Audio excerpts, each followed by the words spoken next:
What up, you guys? Maya here, back at it again with yet another podcast episode here on Undefined Generation. We are now on episode 4. I just want to say I'm glad to be back. Also, if you are new here, hello, and if you're returning, welcome back. I know I feel happy to be back. Also, make sure to go and check out the previous episodes available on SoundCloud, Audiomack, YouTube. They are free of charge.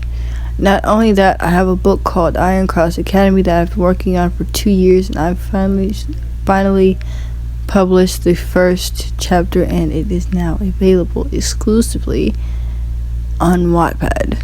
So go and check that out. Okay. The first topic that I want to talk about is I am currently in a relationship, and I am happy because, well, it's actually going well for me. In the sense of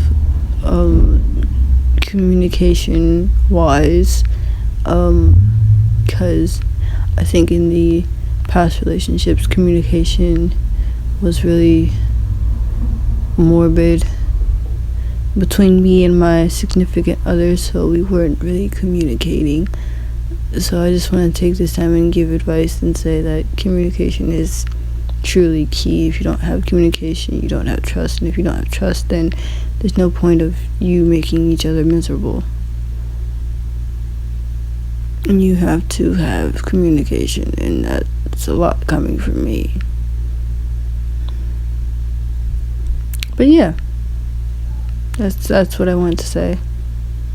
The next topic that I wanted to talk about is my struggles of being a writer. I'm having a lot of struggles this year. Mainly, I've been working on this book for a while now, and it hasn't been 2 years. I know I said it's been 2 years, but it's definitely been more than 2 years. I say 2 years because of the modifications I made were in 2 years. I went on for, I think I was writing this in fucking high school, and basically I think around from 2018 to 2019 I stopped, and then around the middle of just 2020 and 2021 I was trying to rework around it. I was working for a while, and it's just a struggle for me because I had to rewrite everything. I didn't feel sure of myself as a writer. I'm like, this could be better. Maybe if I change this entire thing, it'll be better. Just deleting, copying, pasting, deleting the entire fucking story and starting over again. That was the downfall for me. But I feel like I'm in a good headspace now to where I can just be more sure of myself as a writer and work through my struggles and not give up as easily as I used to. So I definitely feel more confident now as a writer. And I used to envy people who wrote fan fictions and would get tons of views, and it was minimalistic writing. Plot is fucking terrible, but yet these people are eating out of the palm of their hand. I used to envy it, and I don't know why, because it just makes me feel like I'm doubting myself as a writer, and I'm just projecting my self-hatred onto something else. But now I've gone to links to secure myself as a writer and feel more, I don't know, confident in being a writer.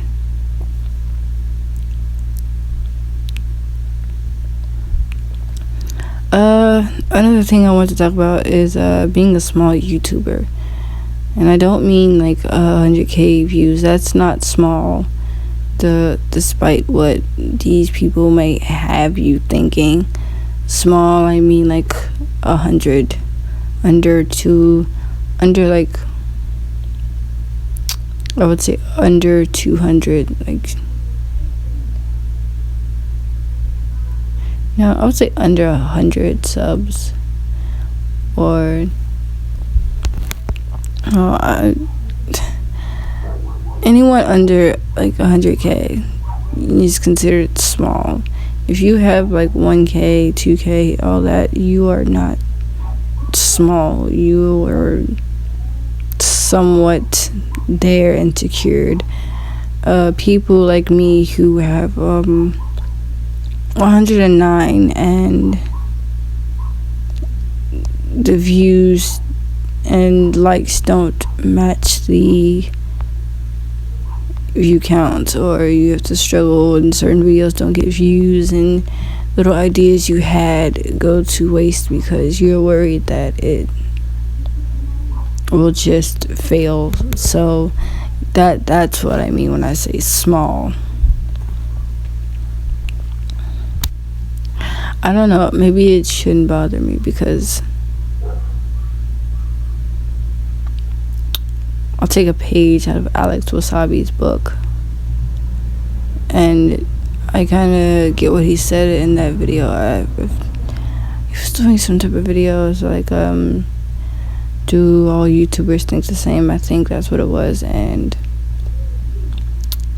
I guess, you know what, maybe this shouldn't worry me, because when I first started off doing YouTube, it was for fun. It was as a fucking like joke at first. It was just like, well, I mean, I see all these people do like shitty reactions, shitty videos. I could do this fucking same. And I did that. I recorded on my phone. Originally my YouTube channel was like shit edits with pictures scrolling through, GIFs and stuff, and just that was what my channel was originally, and I deleted all that stuff, and I just started doing just made myself a reaction channel because that's what I liked watching the most, reactions. And I was just like, yeah, I could do this shit. And then I started getting like tons of views and comments and suggestions. I was like, okay, well, this is I don't know what this feeling is, but it's exhilarating. I like this feeling that people see my content and like it. It's kind of like just a rush of just like, I don't know the word for it, but I just like the feeling.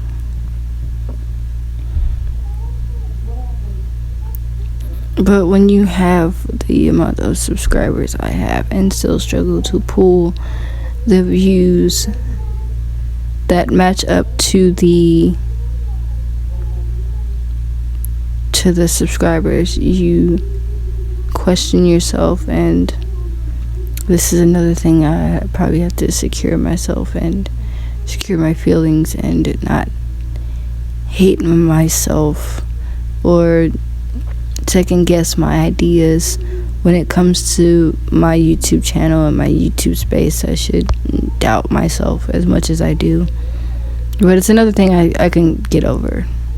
Alright, now this topic will be sensitive. I'm just gonna put out a warning.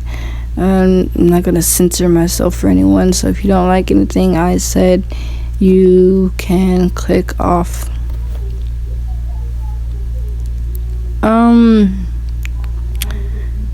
The Dobre twins are fishing for views again. The thing about it, I watched this video all the way through because I couldn't believe it. I was genuinely like shocked then I had to remind myself, like, in the middle of the video, like, they're always fishing for fucking views. Half their videos are planned and made up and made out, scripted and stuff. So, nah, this couldn't be real. But the thing that shocked me the most was more so the audacity they had to basically mock suicide. But then again, we can't get on them and then let other people pass. I mean, most people have deleted their videos because they knew, like, 2020 and these past years will be of fucking cancel culture, and people are no longer taking, not even fucking cancel culture, people are no longer taking shit, and no one's gonna, like, you can no longer blame, dark humor for shitty stuff you say or shitty behavior. And this is the bottom of the fucking toilet. It's diarrhea at best. That's what this video idea was. It was a big mistake, and the saddest thing is they didn't even fucking apologize. They just kept on going, kept on posting, and didn't even apologize for this shitty behavior. And in the past, I stuck up for them once, but I will not, and I simply refuse to do it with this. This is sad. This is shitty. I simply, I don't know. The next topic is North Star Boys co-founders Oliver and Sebastian Moyes' OnlyFans have leaked. I repeat, OnlyFans have leaked. Now, Sebastian, I wouldn't be surprised. Oliver is the one I'm surprised about. Like, honestly, I thought Oliver, like, is the fucking innocent one, the one who doesn't curse. Well, I used to, but I don't know, I just never saw Oliver in that type of light. But at the same time, he's like basically a grown-ass man.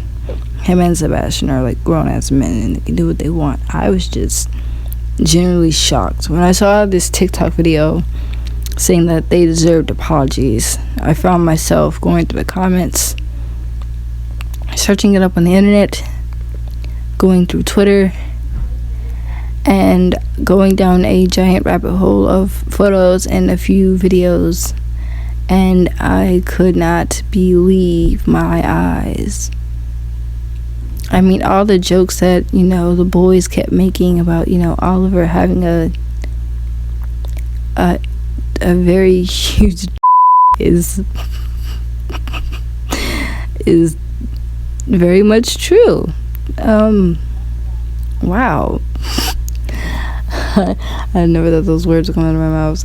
But I guess, rumors are true. I guess I could just say that, rumors are true.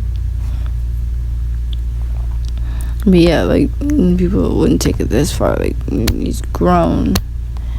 But I feel like the person who leaked them should be the one apologizing. And it can't be anybody just regular. It had to be someone who subscribed to him. And there are a lot of, like, speculations of, like, oh, he used to do OnlyFans. No. That profile picture and the background drop, it looks very, very recent. I don't know where it's from, but I believe it's either from his Instagram or his Twitter. But I think I've seen that photo before of that is on his profile picture, his OnlyFans. Next topic is Sidemen charity match. It's back, and I'm excited. There are speculations about the lineup, but I just want to make one particular request. I don't know if they would listen anyways, or if they would listen to this. But Noah Beck, he played soccer, and pretty good at it too. That's someone you would want to have on your team. Everyone's speculating that. Oh God, everyone's speculating that Logan will be there. I don't know. I don't know if I could ever see Logan running up and down a field, kicking a ball. I don't know. I see Logan doing more so like football, wrestling, because he's. And people may take offense to this. More of a big brute kind of guy. He's tall as hell and muscular. He's built definitely like to be wrestler or footballer. I play football. I said footballer. What the football player? But yeah, I don't know.